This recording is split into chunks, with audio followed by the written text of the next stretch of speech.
Welcome to English Flow Listening, where you improve your English naturally every day. In this story, you will follow the life of a young girl whose world changes the day her brother leaves and never comes back.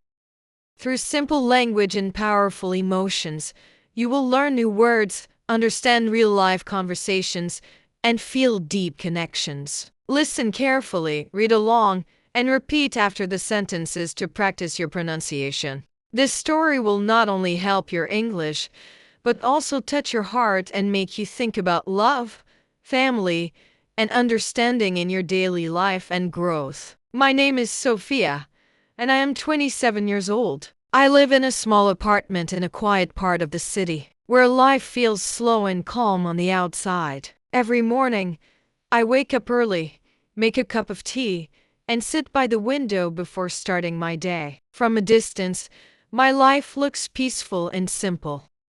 But inside me, there is a space that has never been filled. It is a space connected to someone I lost many years ago, someone I still think about almost every day. I have an older brother, or maybe I should say I had one. His name is Armin. He was 3 years older than me, and when we were children, he was my whole world.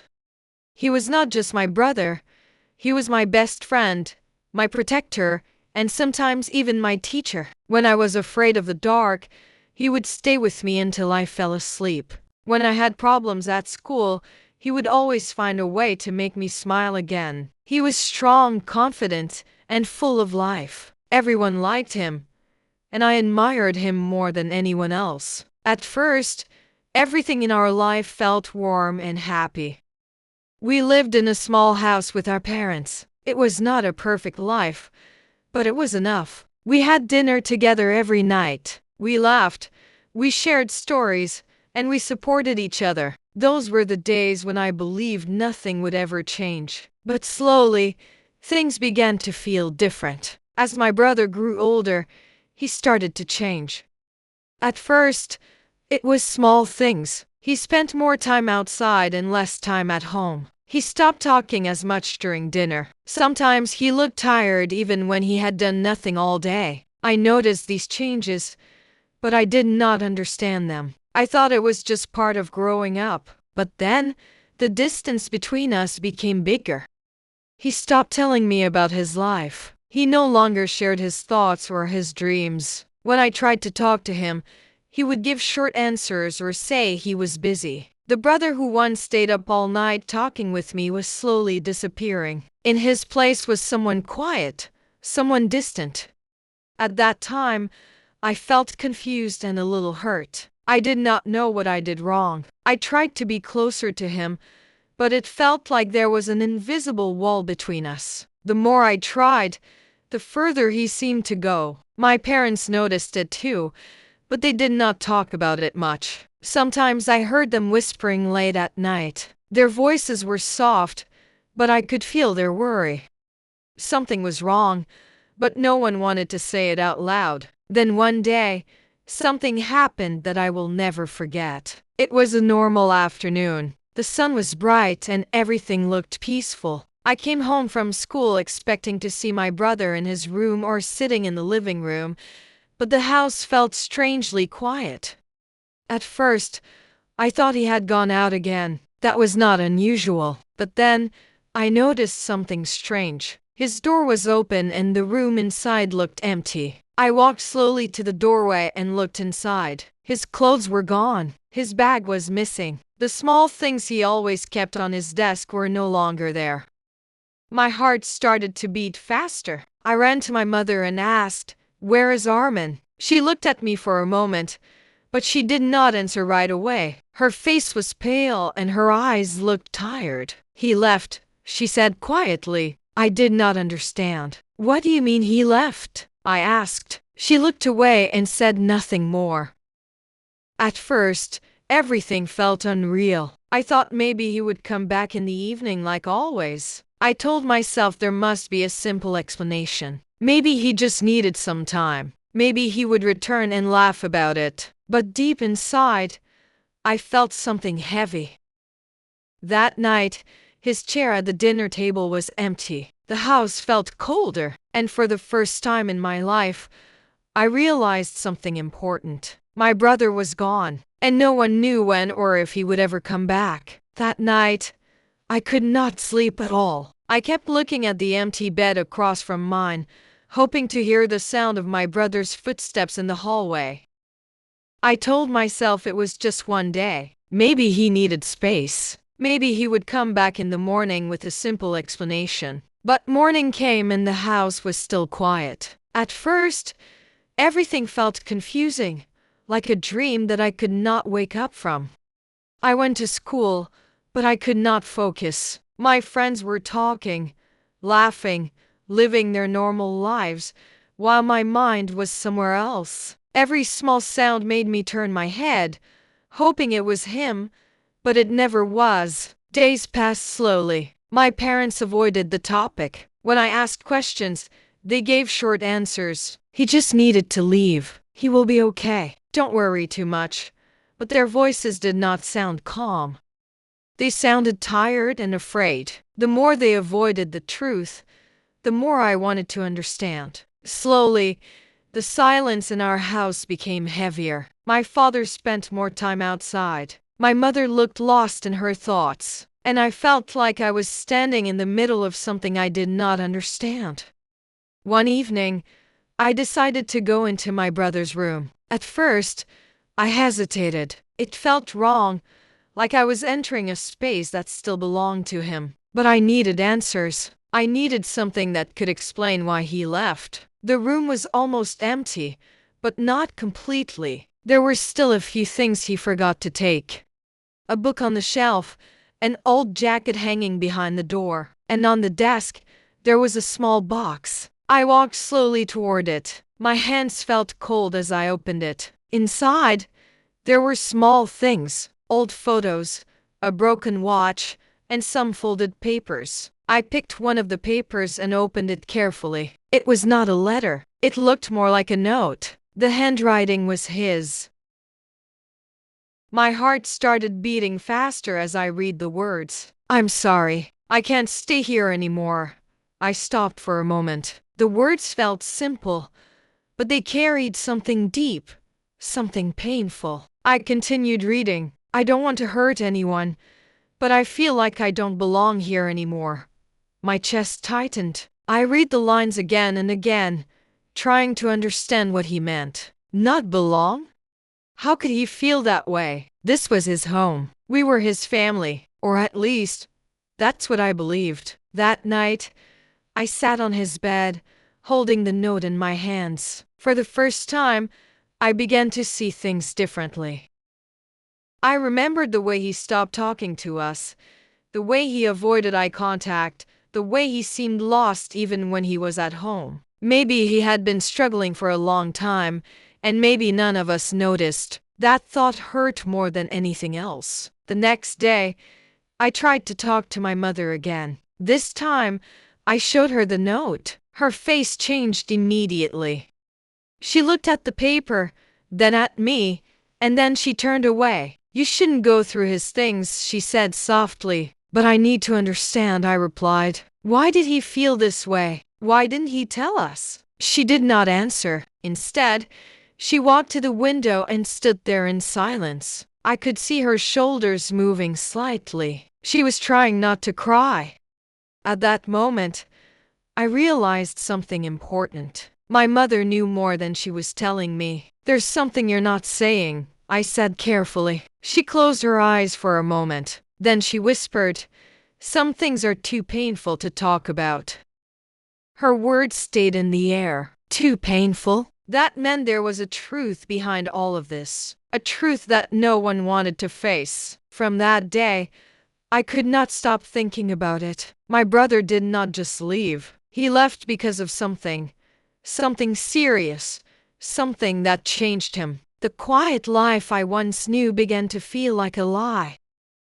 Every memory now had a question behind it. Every moment felt incomplete. Slowly, the truth began to appear, but not clearly. It came in small pieces, in silence, in fear, in things that were never said. And deep inside, I felt it. The real story of my brother had not been told yet, and I was the only one who still wanted to find it. Days turned into weeks, but the silence in our house did not change. If anything, it became heavier. It was no longer just the absence of my brother. It was the feeling that something important was being hidden from me. I could not accept it anymore. One evening, I found my mother sitting alone in the kitchen. The lights were dim, and the room felt quiet and heavy. She was staring at nothing, lost in her thoughts. This time, I did not hesitate. "Mom," I said gently, "please tell me the truth." She looked at me, surprised. For a moment, I saw fear in her eyes. "I already told you," she said. "He just needed to leave." "No," I replied, shaking my head. "That's not the truth." My voice was calm, but inside, I felt a storm. I walked closer and placed a note on the table in front of her. "He said he didn't belong here," I continued. "Why would he feel that way in his own home?" She stared at the note, her hands slowly tightening. "Something happened," I said, "and you know what it is." The room fell into silence again. At first, she said nothing. Then, slowly, her eyes filled with tears. She tried to hold them back, but this time, she couldn't. "I didn't want you to know," she whispered. Her voice broke, and I felt my heart sink. "Know what?" I asked softly. She took a deep breath, as if she was finally ready to open a door she had kept closed for a long time. "Your brother," she began, then stopped. For a moment, she covered her face with her hands. I had never seen her like this before. Not this weak, not this broken. "Your father and Armin had a fight," she finally said. I felt my body freeze. "A fight?" I repeated. She nodded slowly. "It wasn't just a normal argument," she continued. "It was worse, much worse." My mind started to race. "What happened?" I asked. She hesitated again, but this time, she did not stop. "Your father had very high expectations," she said. "He wanted Armin to follow a certain path, a stable job, a safe life. But Armin, he wanted something different." I listened carefully, trying to understand. "He wanted to leave the city," she continued. "He wanted to follow his own dream. But your father didn't accept it. He said it was a mistake. He said Armin was being irresponsible." I could almost see the scene in my mind. "They argued for many days," she said. The tension in the house grew stronger. And then, one night, everything exploded. Her voice became quieter. "Your father said something he should never have said," she whispered. My heart beat faster. "What did he say?" She looked at me, her eyes full of regret. "He told Armin that if he didn't follow his rules, then he was no longer part of this family." The words hit me like a heavy weight. No longer part of this family? I felt my chest tighten. "And Armin?" I asked slowly. "He left that same night," she said, without saying goodbye. The room felt cold. Suddenly, everything started to make sense. The silence, the distance, the sadness in his eyes. He didn't just leave. He was pushed away. "Why didn't you stop him?" I asked, my voice shaking. Tears rolled down her face. "I tried," she said, "but it all happened so fast. And your father, he was too angry. He didn't listen." I felt a mix of emotions rising inside me. Anger, sadness, shock. "And after that?" I asked. She looked down. "We never heard from him again." Those words hurt more than anything else. Never heard from him again.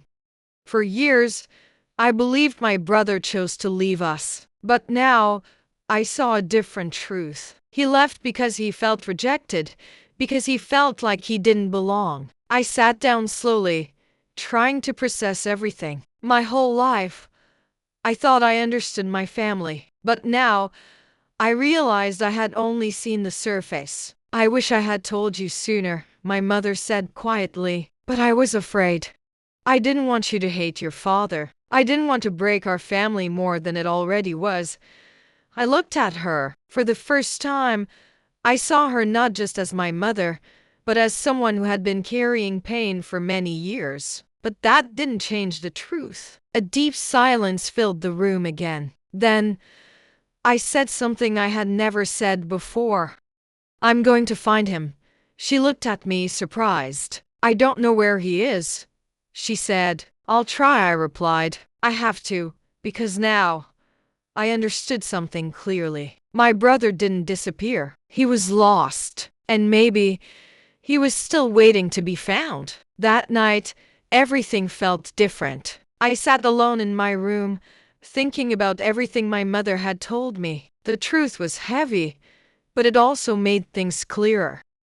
For so many years, I believed my brother left us without a reason. But now, I understood. He didn't leave because he didn't care. He left because he was hurt. At first, I felt angry. Angry at my father for his harsh words. Angry at my mother for hiding the truth. But slowly, that anger began to change into something else. Understanding. I started to think about my brother in a new way.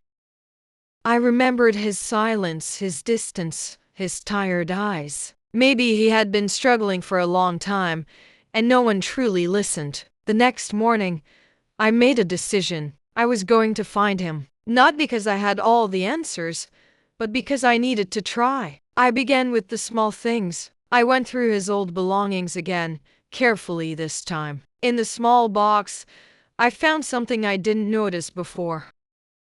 A piece of paper with the name and a place written on it. It looked like an old address, maybe somewhere he once wanted to go. It was not much, but it was a start. Days later, I found myself standing in a different city. The streets were unfamiliar, and my heart was full of both hope and fear. I didn't know if I would find him, or if he even wanted to be found. For a moment, I almost turned back, but then I remembered his words. "I feel like I don't belong here anymore." I couldn't let that be the end of his story. I walked slowly through the streets, asking people, showing his old photo. Some shook their heads. Some tried to help. Time passed, and my hope started to fade. Then, just as I was about to give up, something unexpected happened. A small shop owner looked at the photo and paused. "I think I've seen him," he said. My heart jumped. He pointed down the street. "There's a workshop. A quiet man works there. He looks like this." I didn't wait. I ran. When I reached the place, I stopped in front of the door. My hands were shaking. I took a deep breath and stepped inside. There he was. Older, quieter, but it was him, my brother. For a moment, we just looked at each other. Time felt like it stopped. "Sophia," he said, his voice full of disbelief. Tears filled my eyes. "Yes," I whispered. We stood there, not knowing what to say next. Years of silence stood between us. But at the same time, something deeper connected us. "I thought I lost you," I said softly. He looked down for a moment. "I thought I didn't belong anymore," he replied. Those words hurt, but now I understood them. I stepped closer. "You were never alone," I said. "We just didn't understand you." He looked at me again, his eyes filled with emotion. Slowly, we began to talk. Not everything at once, not all the pain, but enough to start again. He told me about his journey, his struggles, and how he tried to build a life on his own. It was not easy, but he survived. And I told him about home, about our mother, about the silence we lived in after he left. Days later, I asked him something important. "Will you come back?" I said. He hesitated. "I don't know," he answered honestly. And that was okay, because this time, it was not about forcing him. It was about understanding him. Before I left, we stood together again, just like when we were children. The distance was still there, but it was no longer empty. It was filled with truth. When I returned home, I told my mother everything. She cried, but this time, her tears felt different. They were not just pain. They were also relief. Slowly, our family began to heal. Not perfectly, but honestly. And that was enough. Now, when I sit by my window in the morning, my life feels different. The empty space inside me is not gone completely, but it is no longer filled with confusion, it is filled with understanding. Because sometimes people don't leave because they want to. Sometimes they leave because they feel they have no place to stay. And sometimes all they need is someone to find them again. That is the lesson I learned. Do not ignore silence. Do not ignore pain. And most importantly, do not wait too long to understand the people you love. Because one day, they might be gone. And you may never get the chance to bring them back. Thank you for listening to this story. If you enjoyed this emotional English story and want to improve your listening skills, subscribe for more daily English listening. See you in the next episode.